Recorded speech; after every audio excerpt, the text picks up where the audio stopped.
sabemos que as convenções elas são realizadas entre os dias 20 de julho e 5 de agosto, né? E estas datas de realização são marcadas pela Executiva Nacional e convocadas e presididas pelo presidente do diretório local, né, ou da comissão provisória, né? E sempre obedecidas as normas estabelecidas no Estatuto Partidário, da federação, e conforme o caso da legislação eleitoral, né?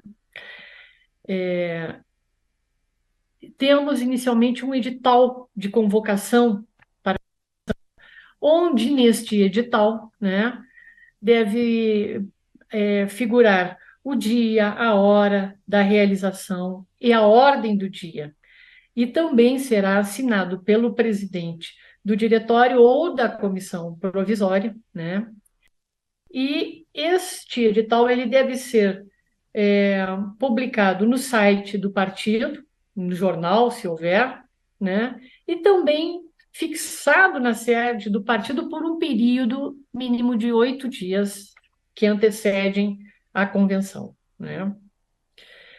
E estatutariamente, e de acordo com a legislação, essas convenções elas são instaladas com qualquer número de presentes, de membros presentes, né?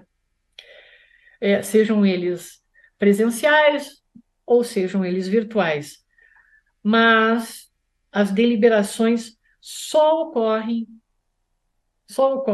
com a presença da maioria, né?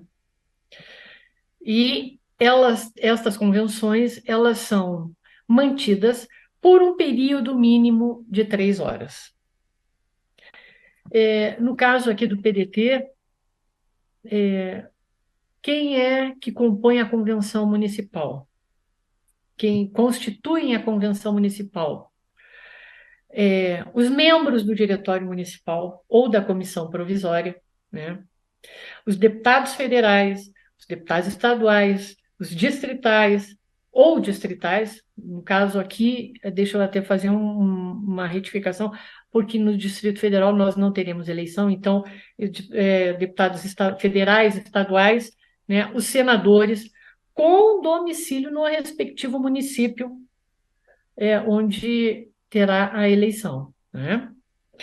Os presidentes dos movimentos partidários, que esses movimentos devem estar organizados no município, e os representantes dos núcleos de base, em funcionamento há pelo menos um ano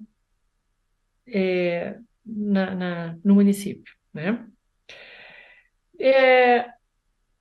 Nas convenções para escolha de candidato nos municípios das capitais, além destes integrantes dos diretórios parlamentares, participarão os membros do diretório regional, desde que domiciliados eleitoralmente naquele município, né?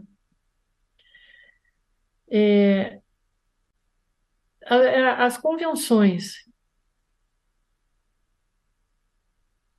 nas convenções o voto é limitado ao máximo de 2 pelo mesmo filiado. E é proibido, terminantemente proibido, o voto por procuração. O diretório municipal ele é composto por membros titulares e suplentes, né? Estes, ou seja, os suplentes, com um número igual a 30% dos membros titulares, em número fixado na comissão executiva do respectivo estado, em razão da população e da expressão eleitoral do partido na unidade federativa, estando aí incluído o líder da bancada na Câmara de Vereadores. E também uma coisa importante é a observação da cota de gênero, que deve ser observada com o mínimo de 30 e o máximo de 70 para cada gênero, né? E isso é uma coisa que nós devemos observar com muita acuidade, porque agora o TSE editou uma súmula 73, e nesta súmula é, ela, ela é muito clara, ela é muito clara quando ela assim conclui a súmula, que a fraude à cota de gênero, consistente no que diz respeito ao percentual mínimo de 30% de candidaturas femininas, nos termos do artigo 10, parágrafo 3º da Lei 9.504, de 97, configura-se com a presença de um ou de alguns dos seguintes elementos quando fatos e circunstâncias do caso concreto assim permitirem concluir. Então, se houver a observação de um ou de vários fatos, essa súmula se faz presente. Votação zerada ou inexpressiva, né? A prestação de contas zerada, padronizada ou ausência de movimentação financeira relevante, a ausência de atos efetivos de campanha, divulgação ou promoção de candidaturas de terceiros, né? Então, com isto, existem, se houver a caracterização de um desses fatos, desses ilícitos, o partido, além de ser penalizado, ele vai ter o seu DRAP cassado. O DRAP é um documento de registro onde constam todos os atos da convenção e se houver coligação ali, ele vai estar também expresso, né, ou federação, e constando os seus a eleição, quais são os candidatos que irão compor esta nominata. Então, se caçar o DRAP, não acaba a eleição, ou seja, não temos nem registro de candidaturas, né? E o TSE será muito rigoroso nesse sentido. A gente tem que prestar muita atenção nisso aí, né?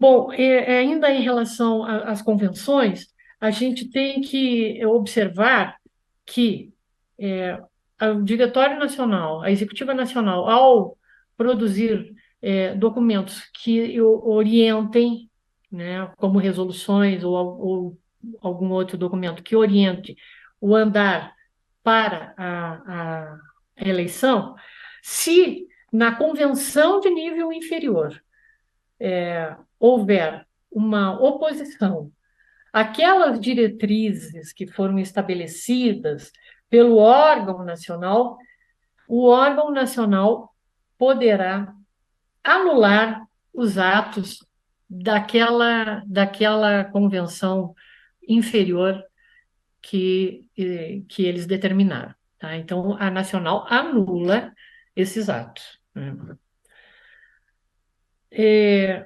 Em relação ao modo da convenção, da modalidade da convenção, que ela pode ser presencial, híbrida ou a virtual. E independente da modalidade desta convenção, o livro ata físico, ele pode ser substituído pelo módulo externo do sistema de candidaturas, que é o Candex, né? E aí ele registra diretamente no sistema as informações relativas à ata e à lista dos presentes.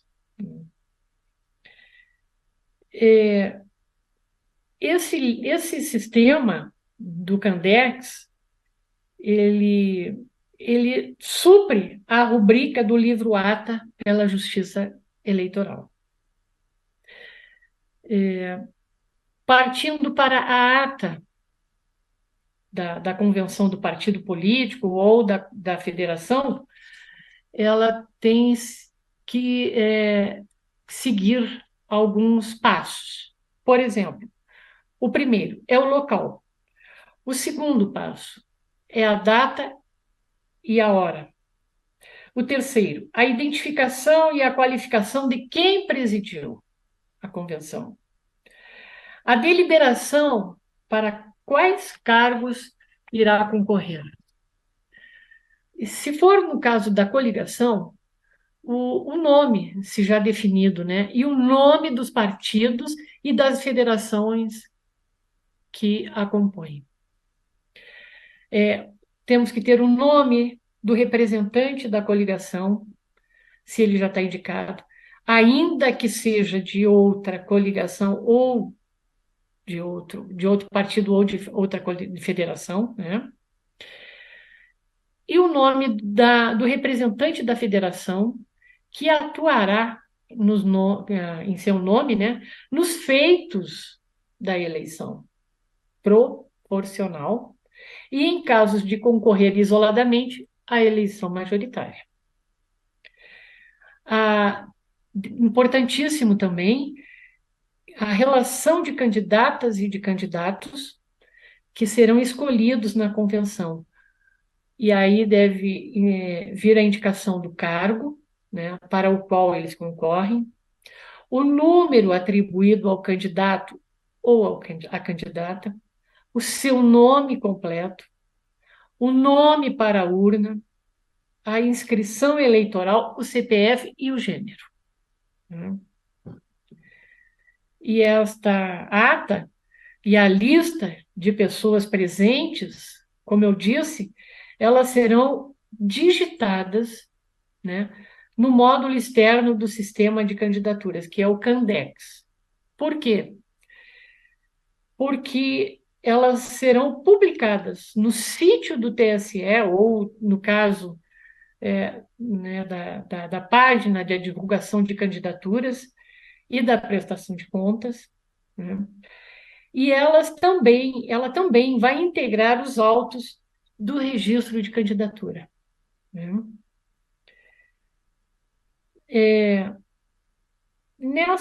Essas chapas que são encaminhadas para registro, né, elas devem conter o expresso consentimento individual dos respectivos integrantes. E é terminantemente vedado, é proibido, né, ao filiado participar de mais de uma. No PDT, estatutariamente, não terá direito a voto e nem de ser votado aquele eleitor que encaminhar o seu pedido de filiação após o período de 15 dias anteriores à convenção. Então, quer dizer, até 15 dias antes, se você fez a sua filiação, você não pode participar, só se fizer anterior a isso. Nós temos também que no dia da convenção, né, se ela for presencial ou híbrida, ela deve existir na mesa dos trabalhos o livro de atas da convenção, deve estar lá, presente. Um exemplar do estatuto e a urna para receber os votos dos convencionais. E este livro de atas deverá conter o termo de abertura e o termo de encerramento, né? E as folhas rubricadas pelo presidente do partido. As assinaturas desta ata, elas podem ser colhidas manualmente na convenção presencial, se a convenção for presencial. E no caso de convenções realizadas de modo virtual ou híbrido, elas terão uma assinatura eletrônica. O registro de áudio, de vídeo, ou por qualquer outro mecanismo, ou alguma aplicação que permita a identificação inequívoca, inequívoca e efetiva daquelas pessoas que estão presentes e a anuência com o conteúdo do documento. Isso é muito importante. Após a votação, né, e feita essa apuração dos votos, proclama-se o resultado e lavra-se a respectiva ata de convenção, que, até o dia posterior à realização da convenção, né, o arquivo de ata gerado pelo Candex, ele deverá ser transmitido via internet ou, se isso não for possível, ser gravado em mídia e ser entregue na Justiça Eleitoral, né? A data limite para que os partidos e as federações e as coligações eles possam solicitar à Justiça Eleitoral o registro de seus candidatos até às 19 horas do dia 15 de agosto de 2024. E através de mídia, que será entregue no cartório eleitoral, ou às 8 horas por uma transmissão via internet, né? O candidato, ele pode ser substituído por inelegibilidade, por renúncia, por falecimento e indeferimento ou cancelamento do registro, tá? Então, aí agora, então, nós já entraremos no momento do registro de candidaturas. E eu gostaria que o nosso querido Valber pudesse já, na sequência, continuar com a sua explanação sobre isso aí, amigo. Pois não. Boa noite a todos e a todas. Para mim é um prazer enorme estar aqui. Agradecer as palavras da Mara, essas lives de exposição aos advogados partido estão ocorrendo por iniciativa dela, ela é nossa timoneira, a, a nossa Maneca, que foi muito bem homenageado. Um partido não se faz sem militância, não se faz sem base, sem núcleos de base. E eu diria até no bom sentido, essa obsessão de Maneca por núcleo de base, por dar mais energia à nossa juventude, inclusive a autonomia, um pleito da juventude já encampado por todos nós, é algo que deve ser muito bem cristalizado. Vamos lá. Mara, como sempre, me pegando de surpresa para eu começar em registro. Mas vamos lá, não tem problema nenhum. Mas não pode ser diferente, né, meu querido? Verdade, verdade, verdade. Mas vamos lá. O que é mais importante no registro? Primeiro, há uma diferenciação que não é teórica, é prática. Vocês deveriam ter muita atenção nisso. Por quê? Para ter elegibilidade, é preciso de três requisitos. E eu vou tentar facilitar ao máximo a vida de todos nós. O primeiro requisito é condição de elegibilidade, está lá na Constituição. Por exemplo, idade mínima. Por exemplo, filiação a partido político. Isso deve ser constante. Sem isso, que é uma condição positiva, não se tem elegibilidade. Elegibilidade não é inelegibilidade, são coisas distintas. Então, o primeiro momento é positivo. O segundo momento é não ter inelegibilidade, que é o mais importante, por quê? Porque a gente vai ver a subsunção, se a 64, 90 e ainda as inelegibilidades constitucionais se aplicam a cada caso concreto. E terceiro, requisito de registrabilidade. Por exemplo, se as certidões todas foram feitas, se o débito eleitoral for ou não pago.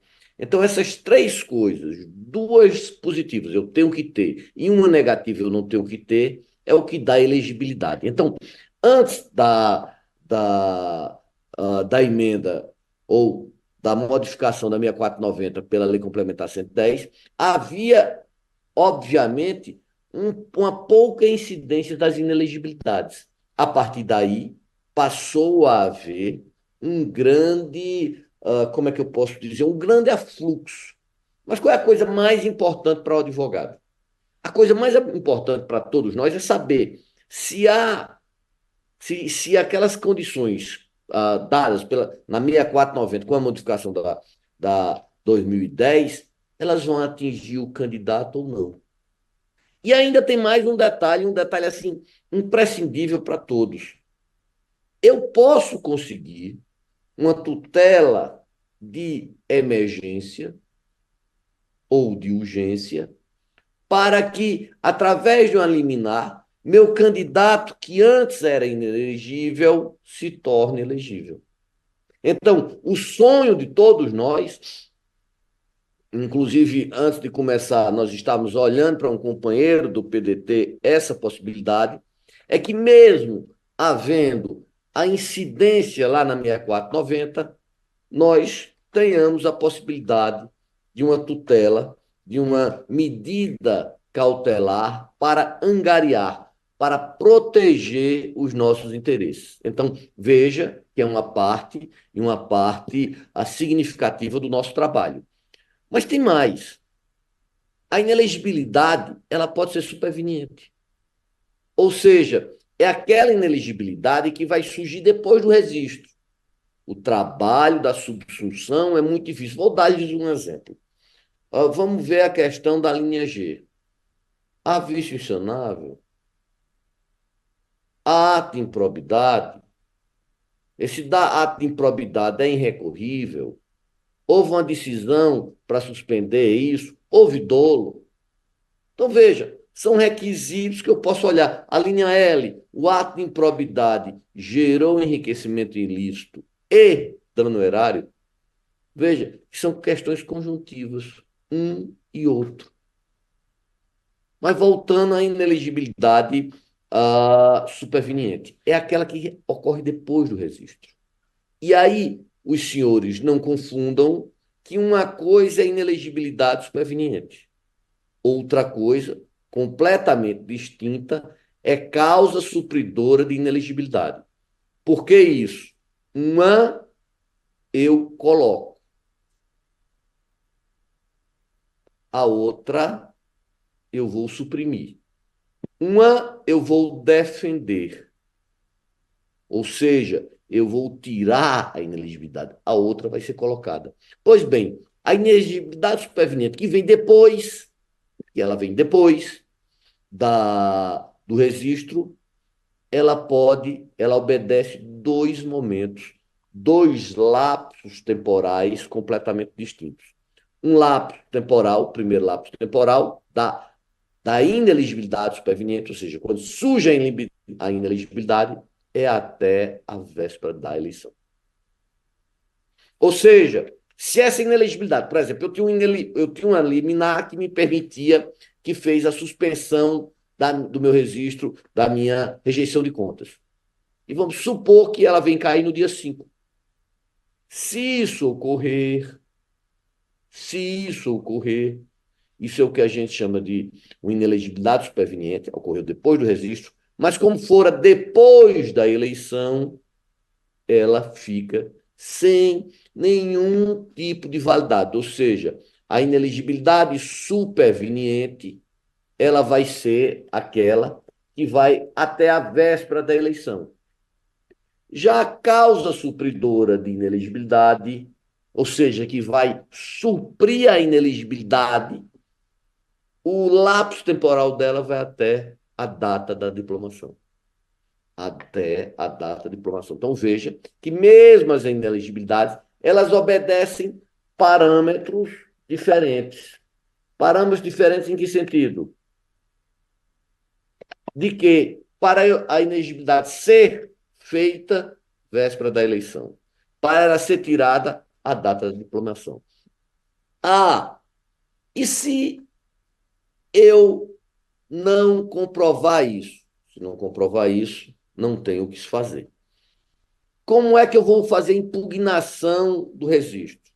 Depois da publicação dos editais das candidaturas, você tem o prazo de 7 dias, coligação, federação, partidos políticos, e o MP para entrar com a impugnação.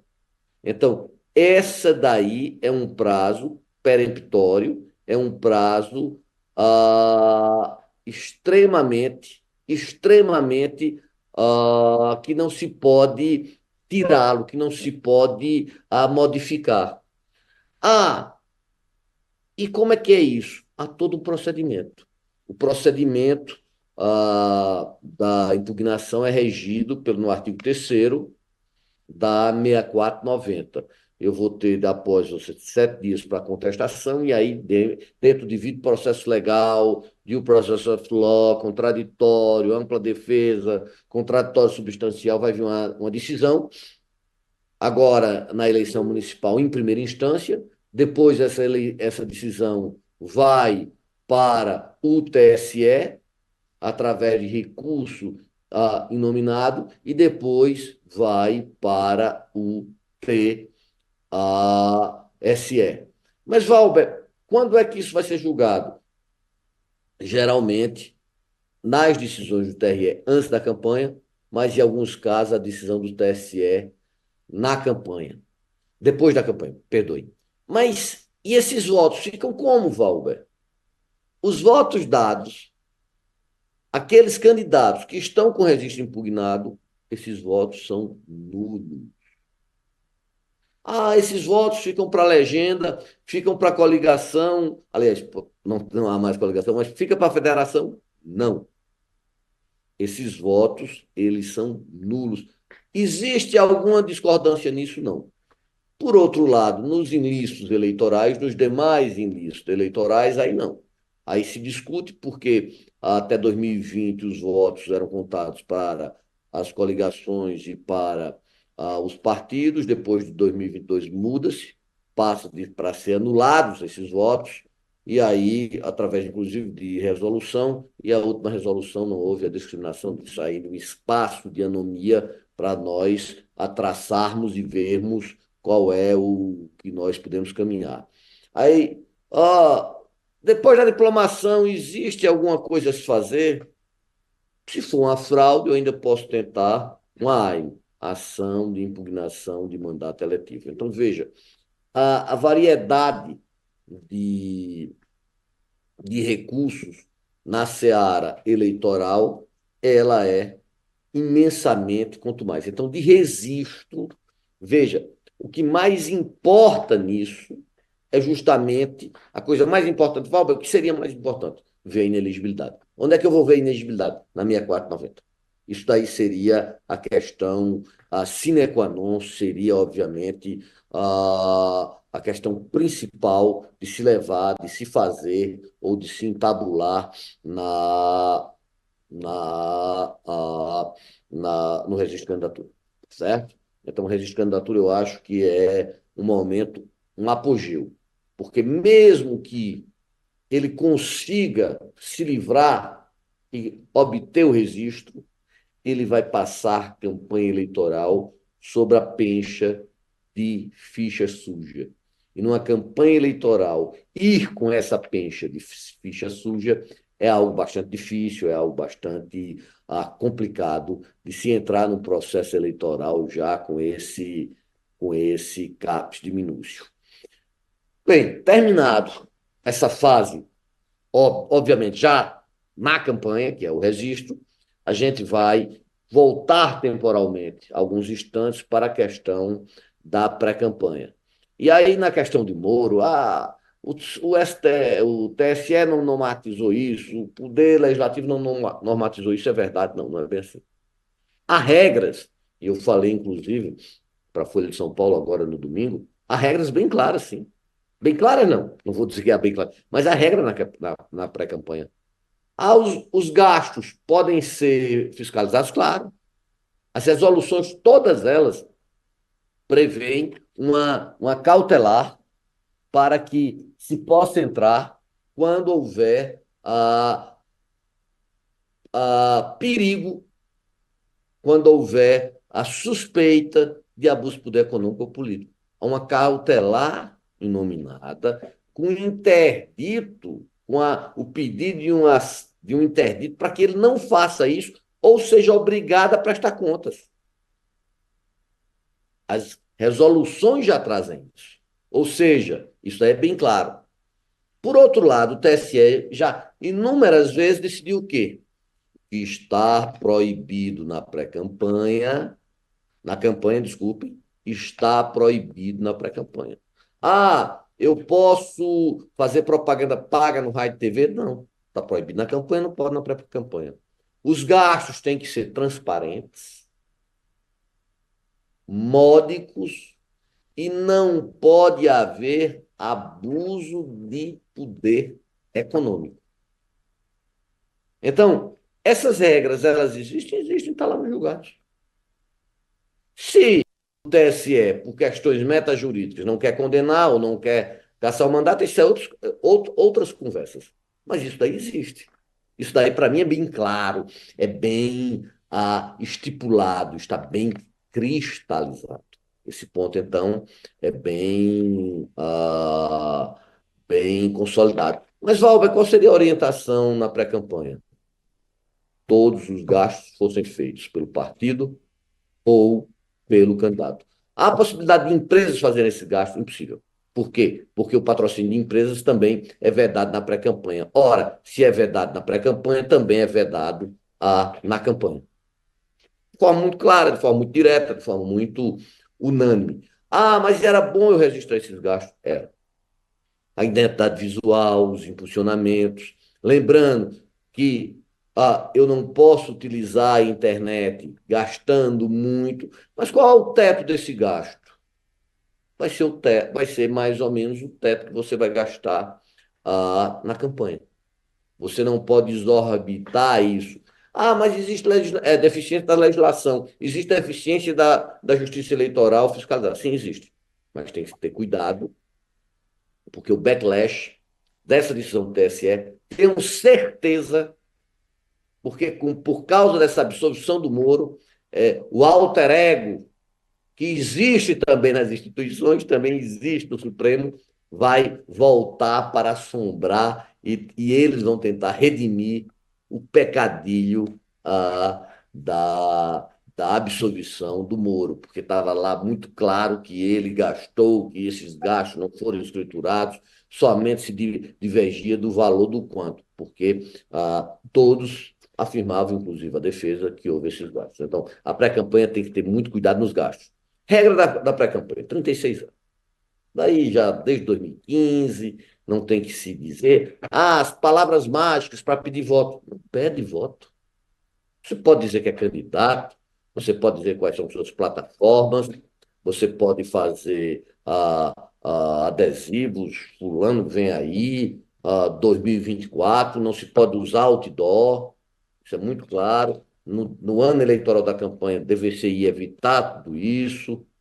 Então, veja, você tem toda uma possibilidade de fazer isso, de fazer a atividade política na pré-campanha que vai até o dia 16 de agosto. Veja, nossa legislação para baratear terminou fazendo esse Frankenstein. A pré-campanha, que é uma anomia, é um período mais longo do que a campanha. Veja que loucura. E todo mundo sabe que é para inglês ver que a campanha, por exemplo, das eleições, agora que vai se dar em outubro, elas já começaram há muito tempo. Todo mundo sabe que isso é uma regra, que isso é uma verdade. Então, a pré-campanha, o 36A vai dizer todos os atos e realmente pode tudo, apenas não pode gastos em excesso e dizer que é candidato. Mas propaganda de campanha, as plataformas, as promessas que esperam que sejam antivisão de realidade, elas podem ser feitas. Propaganda. Bem, a propaganda já a gente já vai para um outro patamar. Pessoal, um minutinho que eu vou pegar a água, só um minutinho. A propaganda, todos vocês já sabem o que tem que se fazer e o que não tem que se fazer. Mas tem algumas questões aí que eu chamaria a atenção. Primeiro, cuidado, impulsionamento negativo. Cuidado muito nisso. O impulsionamento negativo não pode ser feito, ou seja, aquelas propagandas negativas, elas não podem, eu não posso pagar para ter maior alcance. Isso é plenamente impossível. Eu não posso pagar para ter maior alcance. Mas o impulsionamento não é só eu pagar para ter maior alcance. Eu também posso pagar para que no buscador eu tenha uma primazia. Isto não pode ser feito. Mas, ora, eu posso dizer, exemplo claro de hoje, inclusive, um cliente nosso chegou e disse, ele disse que a maternidade foi fechada pelo atual prefeito. Aí disseram que era impulsionamento negativo. A prova do impulsionamento, que nem fazer, é a representação, pessoal. Essa prova está nos autos? Não. Então, primeiro que já é capenga essa representação. Capenga totalmente. Segundo, vamos supor que não tinha, nesse caso não tinha. Ele não tem uma liberdade de expressão. Veja, porque assim, alguns dizem que a liberdade de expressão é absoluta. Mas ela não é absoluta, pessoal, na questão de se atentar contra as instituições democráticas. Ela não é absoluta para se atentar contra os direitos fundamentais. Ela não é absoluta para verter discursos de ódio. Mas ela é absoluta quando eu estou exercendo meu direito de crítica. É um fake news. Mas fechar, ela pode ter diminuído o trabalho, ela pode ter fechado em alguns dias. Então, veja, o fake news é algo totalmente distante da realidade. Mas quando essa realidade me é premente, pode não ser um fake news. Então, eu tenho que ter cuidado nisso. Agora, veja, o que é que mudou da eleição passada? Ah, na eleição passada, a utilização de paródias era ilimitado. Ilimitado no sentido desde que não causasse dano, não fosse descontextualização, não incidisse contra a moral, a honra, os bons costumes, desde que não fizesse fake news. Agora, veja, não sei por quê, inexplicavelmente, porque a paródia não é uma obra. A paródia não é uma cópia de um objeto. É a transformação de um objeto com senso de humor. É a transformação de um objeto com senso de humor. A resolução diz que se o autor da paródia se sentir incomodado, ele pode vedar. Mas veja, o próprio STF, veja que anacronismo. O próprio STF diz que o humor não pode ser censurado. Que o humor é diferente daquele objeto ao qual ele é provindo. Aí chega uma resolução e cessa. A resolução, hipótese normativa, que é inferior à lei, vai desdizer uma decisão do Supremo. Veja como é um tanto quanto ah, um paroxismo. Outra mudança foi a questão das enquetes.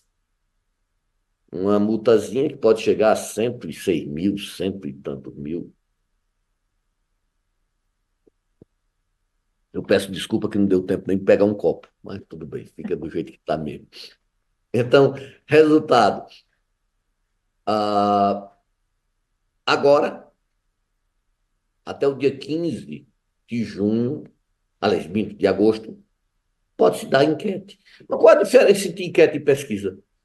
Se a pesquisa já é duvidosa, se a pesquisa hoje é um instrumento de manipulação, claro, há pesquisas sérias, mas abundam pesquisas irresponsáveis, né?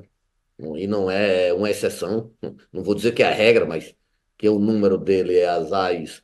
Há hoje uma forma de ganhar dinheiro em vários estados, fazendo institutos de pesquisa sem nenhum tipo de tradição, nada que nascem pesquisas em fundo de quintal, sem nenhum capital social, sem nada sério, criar empresa no Brasil é um faz de conta completo. Então veja que quando você faz isso, você está usando a pesquisa não para sentir a população, mas um instrumento de manipulação política. Então, veja, você vai permitir que até o dia 15 as enquetes que não tem nenhum tipo de seriedade. Eu crio uma enquete, eu não sou candidato, não faço política no sentido eleitoral do termo. Posso fazer uma enquete e eu esteja lá na minha cidade, que eu voto em Recife, em primeiro lugar, e isso, obviamente, é uma sandice, porque nunca participei de movimentos eleitorais de forma intensiva como candidato. Então, houve uma modificação para o quê? Para pior, que você vai permitir, você já deveria regulamentar a pesquisa. E por que não se regulamenta a pesquisa? Por causa do lobby das pesquisas. Depois, a propaganda eleitoral, o que é a grande questão vai ser a propaganda da internet, da que nós chamamos de infosfera. Essa propaganda vai ser a propaganda. Ah, você pode enviar mensagens? Pode, desde que você coloque na mensagem a possibilidade dele não querer mais recebê-las. Você tem que você não, no tratamento de dados, você não pode expor dados sensíveis. Por causa de quê? Por causa do right of privacy, do direito de privacidade. E, e você não pode fazer fake news. Agora, o fake news não se confunde com a liberdade de crítica. Mas não se confunde por quê? Porque o fake news é algo extremamente apartado da natureza. Vamos lá. Vou dar um exemplo bem claro. Fulano de tal é um mau prefeito porque ele não construiu casas populares. Aí quando vai olhar, ele realmente construiu casas populares. Isso é um fake news. Mas se eu digo que ele é um mau prefeito, porque ele não cumpre sua palavra, veja, como é que eu vou provar que ele não cumpre a palavra dele? Isso não pode ser um fake news. Isso é feito do debate político. Eu posso não cumprir minha palavra com o Maneca e cumprir minha palavra com a Mara. Então, o fake news é algo que é distoante, distante do objeto. É algo que o objeto não pode seguir. Daí, daí ser o fake news extremamente diferente, extremamente punível. Mas mais infame é o discurso de ódio.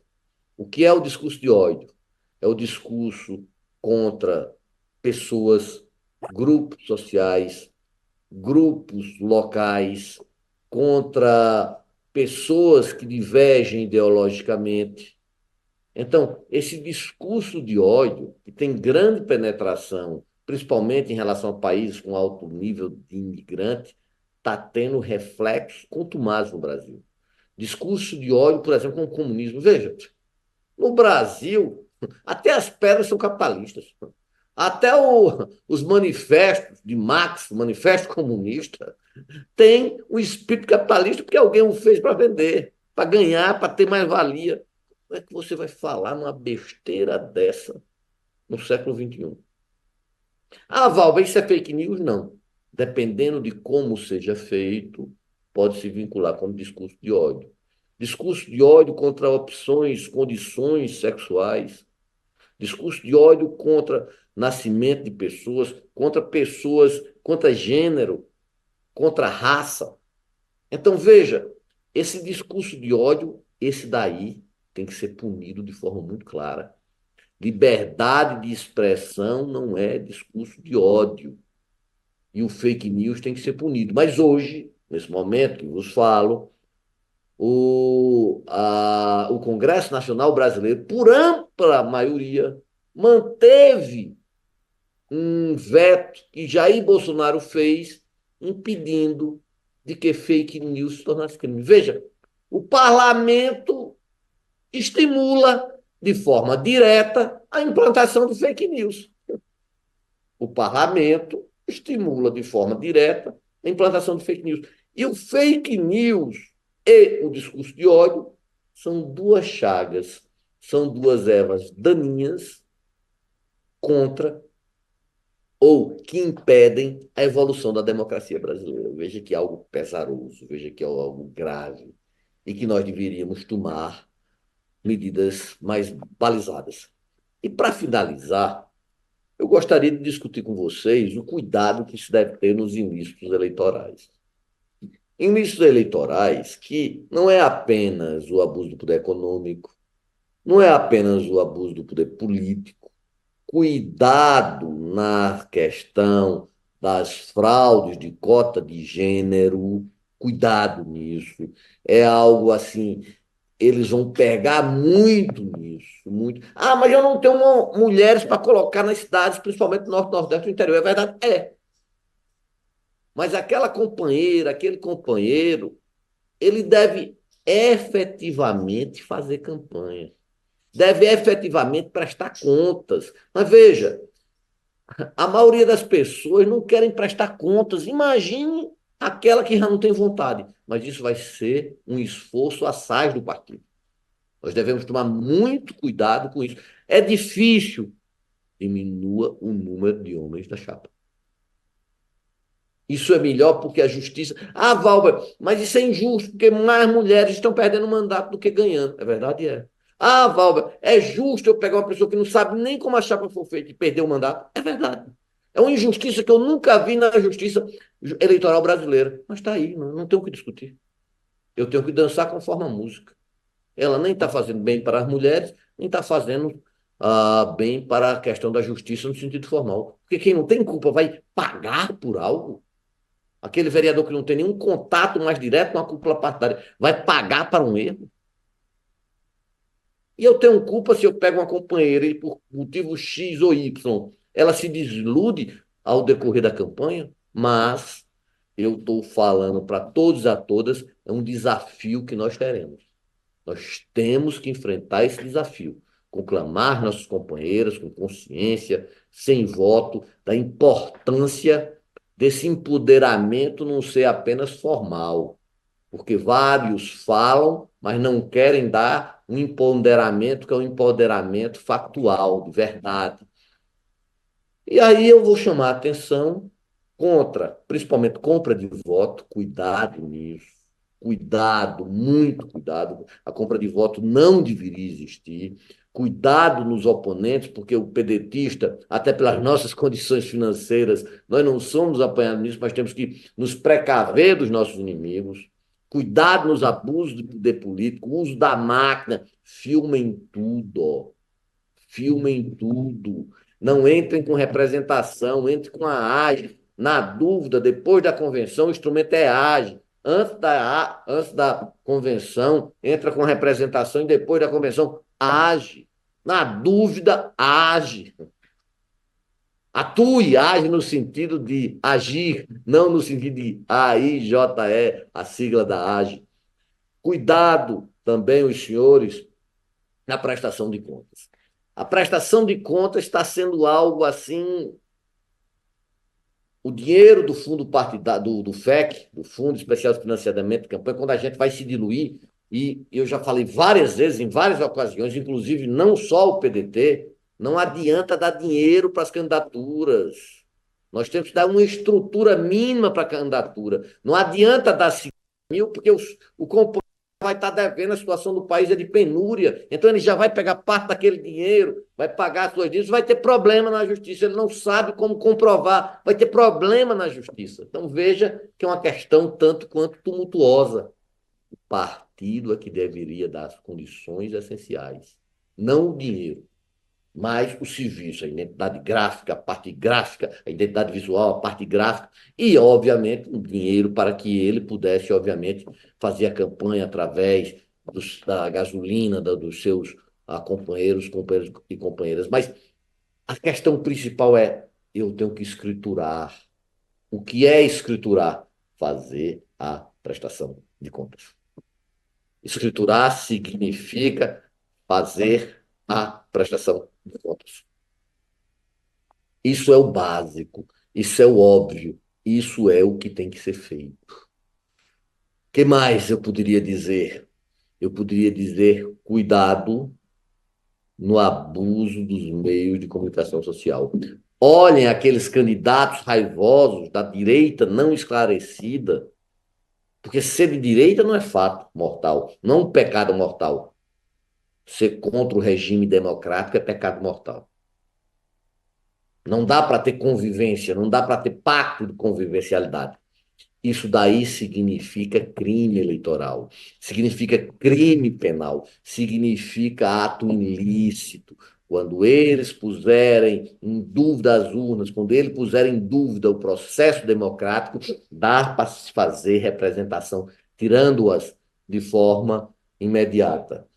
Então, minha amiga Mara, que me pegou de contrapé para fazer um reassunto, um resumo muito rápido, seriam essas minhas palavras e fico à espera de qualquer tipo de indagação dos meus companheiros e companheiras. Obrigado, Maneca, um beijo. Mara, logo mais irei vê-la. Esse beijo darei pessoalmente. Valber, obrigada pela sua aula, né? Sempre é bom ouvi-lo, porque nada melhor do que um mestre, as palavras de um mestre a nos alimentarem, né? O que eu queria só fazer uma breve complementação, Valber e Manuel, o Marquinhos, o Marcos Ribeiro, Ouvindo. eu acho que ele não conseguiu chegar a tempo. O Marcos estava meio enrolado lá no trabalho, mas eu só queria fazer uma rápida complementação pequena, pequena, sobre nessa parte de registro de candidaturas. Eu acho que é apenas para esclarecer alguns pontos aos companheiros sobre a reserva de gênero, né, que são 30% e 70%, o mínimo de um e de outro, né, máximo. E que nas eleições, cada partido ou federação poderá registrar no total até 100% do número de lugares a preencher, mais um, né? É isso.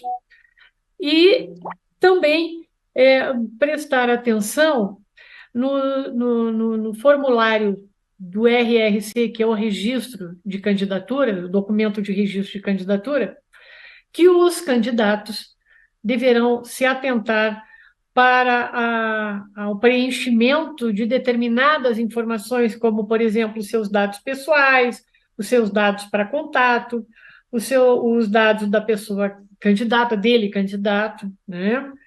Uma declaração de ciência, uma autorização, uma, seu endereço eletrônico, né? Isso são informações. E se atentar também para aqueles documentos que são exigidos pela legislação para que ele possa proceder o seu registro de candidatura, que tem que incluir a cópia da ata, a autorização, né, do candidato ou da candidata por escrito, uma declaração atual de bens assinada pelo candidato ou pela candidata, a cópia do título eleitoral ou certidão, que é fornecida pelo cartório eleitoral.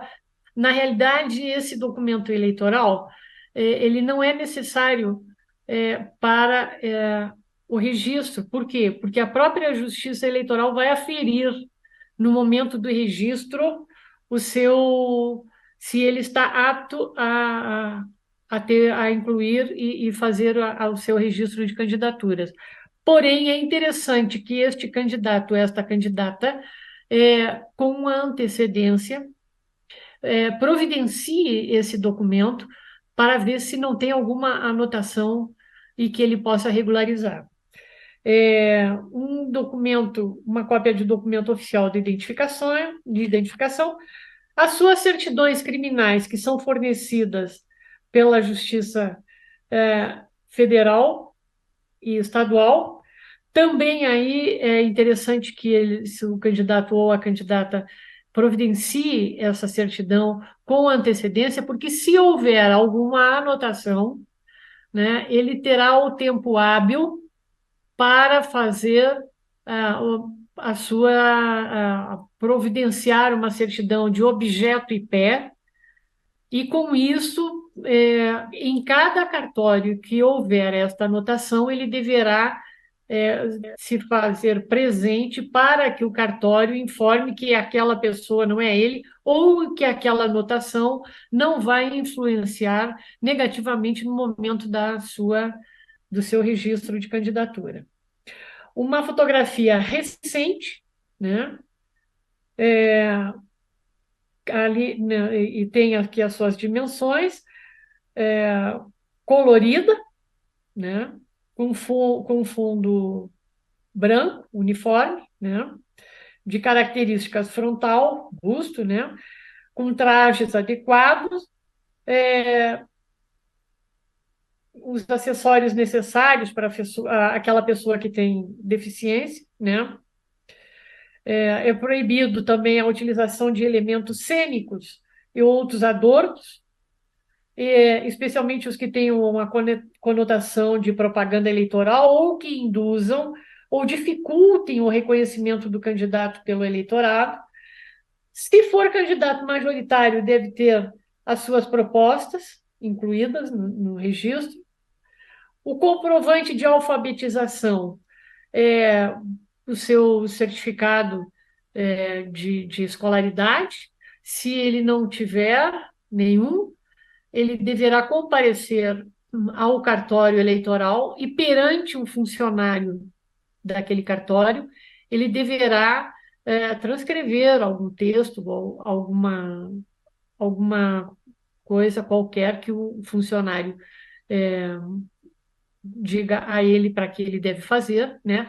E que ele faça de próprio punho, certo? Para não deixar dúvidas sobre a sua escolaridade, a sua alfabetização. E, se for o caso, a prova de desincompatibilização. Tá?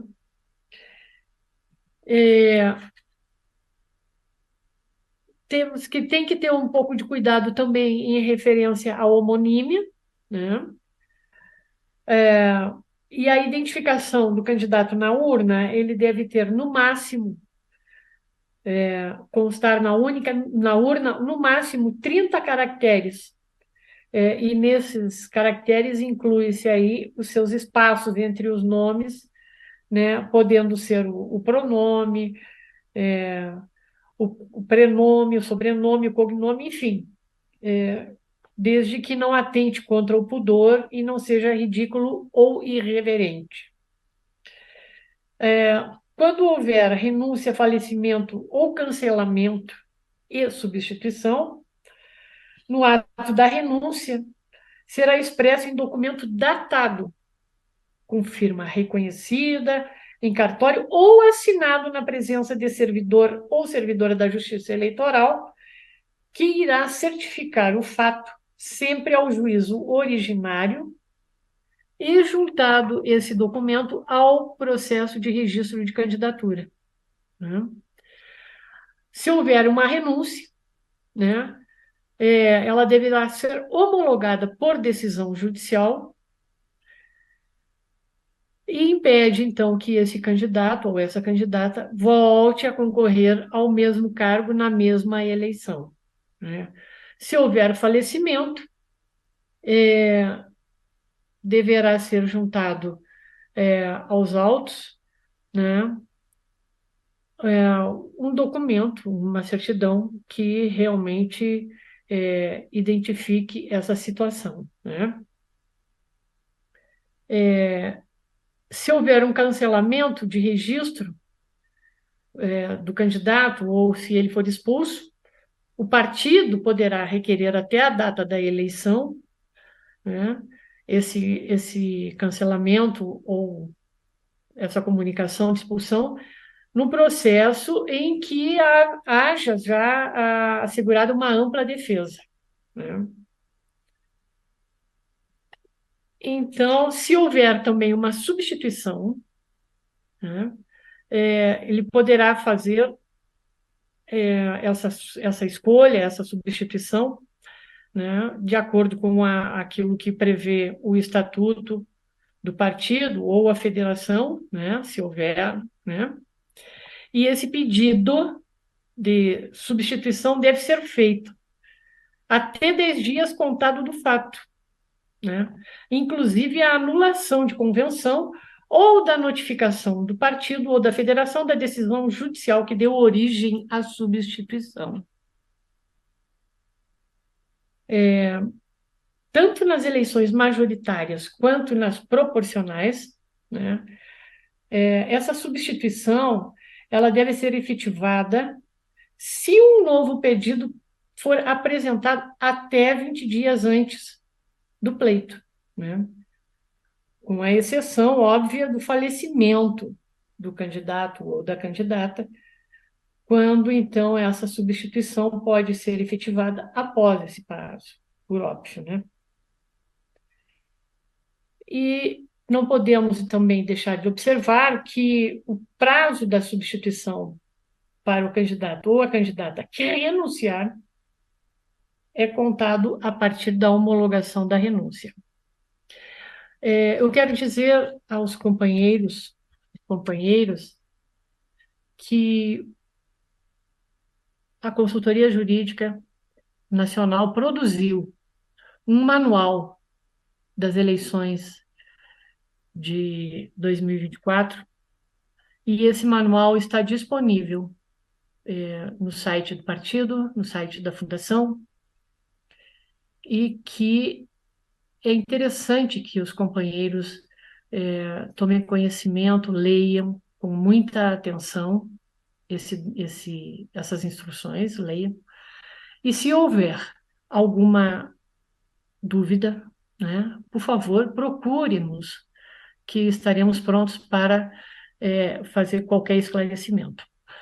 Amanhã teremos uma outra live sobre propaganda eleitoral, onde Dr. Valber, eu, Marcos Ribeiro e Dr. Alisson estaremos presentes para, mais uma vez, discernir e demonstrar assim essas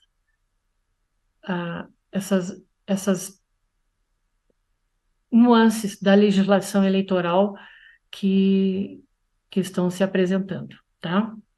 Então, eu quero agradecer ao Valber imensamente, ao Manuel Dias, mais uma vez, que nos honra com sua bondade, vamos dizer assim, sua atenção em nos proporcionar essa oportunidade de estar junto com todos os companheiros.